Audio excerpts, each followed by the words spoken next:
ప్రముఖ గోష్పాద క్షేత్రం గోదావరిని ఆనుకుని ఉండే కొవ్వూరులో రాజకీయం గరంగరంగా సాగుతోంది. ప్రస్తుత హోంమంత్రి తానేటి వనిత ప్రాతినిధ్యం వహిస్తున్న ఈ స్థానం నుంచి ఆమెను తప్పించి పక్క నియోజకవర్గం గోపాలపురం ఎమ్మెల్యే తలారి వెంకట్రావును ఇన్ఛార్జిగా సీఎం జగన్ తెరపైకి తీసుకురావడం సంచలనం సృష్టించింది. అదే సమయంలో గత ఎన్నికల్లో పోటీ చేసిన వంగలపూడి అనితని తప్పించి మరో అభ్యర్థిని టీడీపీ బరిలోకి దించాలని చూస్తుండడంతో ఉభయ గోదావరి జిల్లాలోనే హాట్ సీటుగా మారింది కొవ్వూరు. ఈ నియోజకవర్గంలో మొదటి నుంచి టీడీపీకి మంచి పట్టుంది. 1999లో కాంగ్రెస్, గత ఎన్నికల్లో వైసీపీ తప్ప 1983 నుంచి ఇక్కడ టీడీపీనే గెలుస్తూ వస్తుంది. అయితే ఈ సీన్ మార్చేలా అధికార వైసీపీ వ్యూహాలు రచిస్తోంది. ఈసారి కూడా గెలిచి తమకు కంచుకోటగా మార్చుకోవాలని చూస్తోంది. మరి కొవ్వూరు నియోజకవర్గం ఓటర్ నాడి ఎలా ఉంది? వైసీపీ ప్లాన్ ఫలిస్తుందా? మళ్ళీ టీడీపీ జెండా ఎగురుతుందా? తెలుసుకునే ముందు 2019 అసెంబ్లీ ఫలితాలను ఒకసారి చూద్దాం. 2019 ఎన్నికల్లో తానేటి వనిత, వంగలపూడి అనిత వీళ్ళిద్దరి మధ్య ప్రధానంగా పోరు జరిగింది. 2019 అసెంబ్లీ ఎన్నికల్లో వైసీపీ అభ్యర్థి తానేటి వనిత 52% ఓట్లు సాధించారు.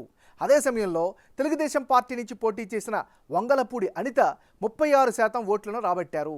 ఇతరులకు 12% ఓట్లు వచ్చాయి. మరి ఈసారి ఎన్నికల్లో కొవ్వూరు సెగ్మెంట్లో రాజకీయం ఎలా ఉండబోతుందో big TV exclusive detailed election సర్వేలో వెల్లడైనటువంటి అభిప్రాయాలను ఇప్పుడు పరిశీలిద్దాం. వైఎస్ఆర్ కాంగ్రెస్ పార్టీకి చెందినటువంటి నాయకుడు తలారి వెంకట్రావు. తలారి వెంకట్రావుకి ఈసారి అనుకూలమైనటువంటి అంశాలేమిటి? సుదీర్ఘమైనటువంటి రాజకీయ అనుభవం ఖచ్చితంగా ప్లస్ అయ్యే అవకాశాలు కనిపిస్తున్నాయి. మరోవైపు వైఎస్ఆర్ కాంగ్రెస్ పార్టీ అమలు చేస్తున్నటువంటి ప్రభుత్వ సంక్షేమ పథకాలు తలారి వెంకట్రావుకి ఖచ్చితంగా అనుకూలంగా కనిపిస్తున్నాయి. మరి వెంకట్రావుకి ఈసారి మైనస్ అయ్యే అంశాలేమిటి? నియోజకవర్గానికి సడన్గా ఇన్ఛార్జిగా రావడం రాజకీయంగా నెగిటివ్గా చెప్పుకోవచ్చు. మరో ముఖ్యమైన అంశం, హాస్పిటల్స్లో సరైనటువంటి వసతులు లేకపోవడం ప్రధానమైనటువంటి మరో మైనస్గా చెప్పుకోవచ్చు. ఇక ఈ నియోజకవర్గంలో రోడ్లన్నీ పూర్తిగా గుంతలమయమైనాయి. సో అన్ని వర్గాలకు సంబంధించిన వాళ్ళు ఇబ్బంది పడుతున్నారు. డ్రైనేజ్ వ్యవస్థ కూడా సరిగా లేకపోవడంతో సామాన్య ప్రజలు ఎక్కువగా ఇబ్బంది పడుతున్నారు. ముఖ్యంగా వనిత మంత్రిగా ఉన్నా కూడా సరైన అభివృద్ధి జరగలేకపోవడం కూడా ఖచ్చితంగా మైనస్ ఫ్యాక్టర్గా కనిపిస్తుంది. మరీ ముఖ్యంగా నిత్యావసరాల ధరలు పెరగడం మరో వ్యతిరేక అంశంగా చెప్పుకోవచ్చు. ఇక ఉపాధి ఉద్యోగ అవకాశాలు కల్పించడంలో వైఫల్యం చెందడం కూడా మైనస్ అయ్యే ఛాన్స్ ఉన్నాయి. ఇది ఈయనకి సంబంధించినటువంటి ప్లస్లు, మైనస్లు. తెలుగుదేశం పార్టీకి చెందినటువంటి నాయకుడు కొత్తపల్లి జవహర్. మరి జవహర్కి ఈసారి ఈ నియోజకవర్గంలో అనుకూలమైన అంశాలు ఏమిటి? ప్రధానంగా రాజకీయ అనుభవం ఖచ్చితంగా కలిసి వచ్చే ఛాన్సెస్ కనిపిస్తున్నాయి. మరోవైపు ఎవరికి టికెట్ ఇచ్చినా సపోర్ట్ చేస్తామని ప్రకటించడం కూడా ప్లస్గా చెప్పుకోవచ్చు. మరి కొత్తపల్లి జవహర్కి ఈసారి మైనస్ పాయింట్స్ ఏంటి? నియోజకవర్గ టీడీపీ నేతల్లో చాలామంది వ్యతిరేకిస్తుండడం ప్రధానమైనటువంటి మైనస్గా కనిపిస్తోంది. గత ఎన్నికల్లో నియోజకవర్గం మారడం కూడా మరో మైనస్గా చెప్పుకోవచ్చు. ముప్పిడి వెంకటేశ్వరరావు టికెట్ కోసం ప్రయత్నిస్తుండడం కూడా మరో నెగిటివ్గా చెప్పుకోవచ్చు. ఇది ఈయనకి సంబంధించినటువంటి ప్లస్లు, మైనస్లు. తెలుగుదేశం పార్టీకి చెందినటువంటి నాయకుడు ముప్పిడి వెంకటేశ్వరరావు. ముప్పిడి వెంకటేశ్వరరావుకు అనుకూలమైన అంశాలు ఏమిటి పరిశీలిస్తే, ఈ నియోజకవర్గంలో తెలుగుదేశం పార్టీకి చెందినటువంటి క్యాడర్ పూర్తిగా ఈయనకి మద్దతు ప్రకటిస్తున్నారు. మరోవైపు పార్టీ టిక్కెట్ దక్కితే చేరేందుకు సిద్ధంగా ఉన్నారు కొంతమంది స్థానిక వైసీపీ నేతలు. ఇది కూడా కలిసి వచ్చే అంశం.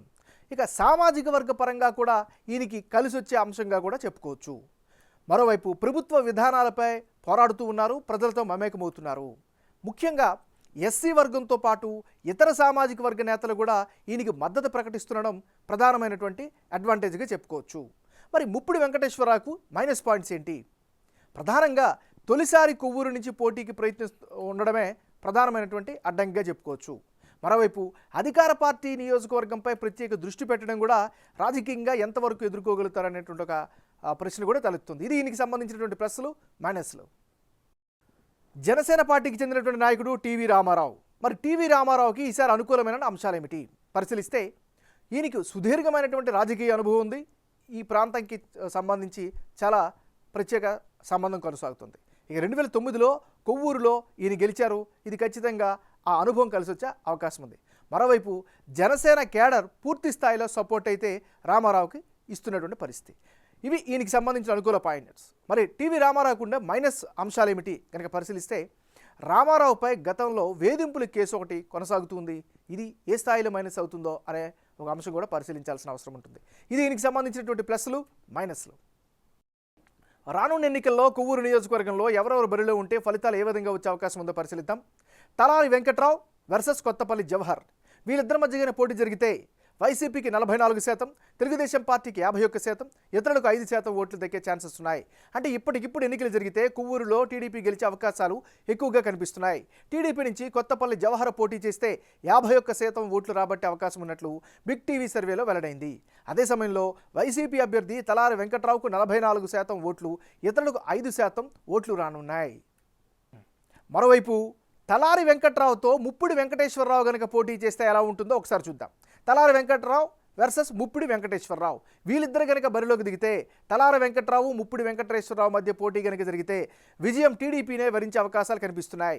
టీడీపీ అభ్యర్థి ముప్పిడికి 53% ఓట్లు వచ్చే అవకాశం ఉంటే వైసీపీ అభ్యర్థి తలారి వెంకట్రావుకు 42% మాత్రమే ఓట్లు పోలయ్యే అవకాశాలు కనిపిస్తున్నాయి. ఓ రకంగా చూస్తే జవహర్ కన్నా ముప్పిడి వెంకటేశ్వరరావుకే నియోజకవర్గంలో ఎక్కువ మద్దతు ఉన్నట్లు కనిపిస్తోంది. అభ్యర్థి ఎవరైనా తెలుగుదేశం పార్టీ నియోజకవర్గంలో మళ్ళీ జయకేతనం ఎగిరివేసే ఛాన్సెస్ ఉంది.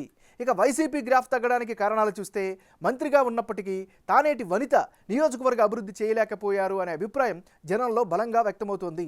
అలాగే కొవ్వూరులో పెద్దగా ఉద్యోగ ఉపాధి అవకాశాలు లేకపోవడం కూడా ప్రస్తుత పార్టీపై వ్యతిరేకత పెరగడానికి కారణంగా తేలింది. అదే సమయంలో టీడీపీ జనసేన పొత్తు కూడా కీలకంగా మారబోతోంది. కాపు సామాజిక వర్గ ఓట్లలో చాలా వరకు ఈ కూటమికి వచ్చే ఛాన్సెస్ ఉన్నాయి. అదే సమయంలో గోపాలపురం నుంచి వస్తున్న తలారి వెంకట్రావుకి ఇక్కడ యాక్సెస్ తక్కువగా ఉన్నట్లు సర్వేలో తెలుస్తోంది. వైసీపీ ప్రభుత్వం నుంచి స్కీముల రూపంలో లబ్ధి పొందుతున్న వారు ఆ పార్టీ వైపు మొగ్గు చూపే అవకాశాలు కనిపిస్తున్నాయి.